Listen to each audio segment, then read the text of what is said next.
I'm Joe, and by the end of this video, you'll know about one of the biggest threats to the U.S. supply chain and why I might actually be a little worried that this threat doesn't even care what tariffs we throw at it. And welcome back to Joe's Not Worried About It, where we turn market panic into profit. Let's talk about China, the real house of bricks. Here's what you've probably heard about China. They make cheap plastic toys, knockoff electronics, and the home of Temu, and everything in between. So if we slap tariffs on them, they fold, right? Wrong. Last year, the U.S. imported $460 billion in goods from China, and it's not just junk or Temu. It's advanced computer, electronics, industrial equipment, and the stuff that actually powers American factories. You raise tariffs on that, and guess what happens? American manufacturers feel the pain. Rare earth?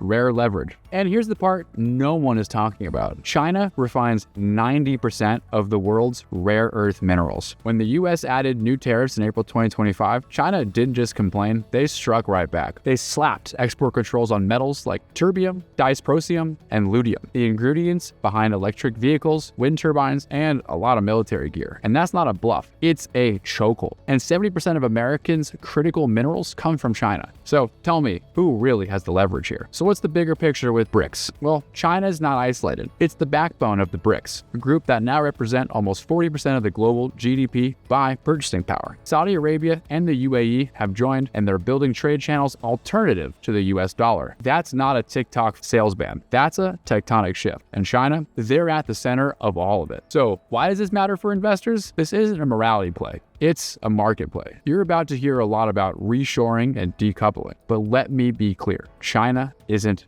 going anywhere. It still dominates the production of components we can't easily replace. And they can absorb more economic pain than you think. And it has tools to strike back, not with tweets, but with minerals, machines, and market access. This is the part of the chessboard most investors aren't even looking at. So, am I worried about China? No, not yet, but I am watching very closely. And I'm making damn sure my portfolio isn't built on paper straws when there's a brick wall coming. If you'd like to do the same, check out the link in the comments. And as always, stay calm, stay relaxed, and above all, don't worry about it. Because you know, I'm not.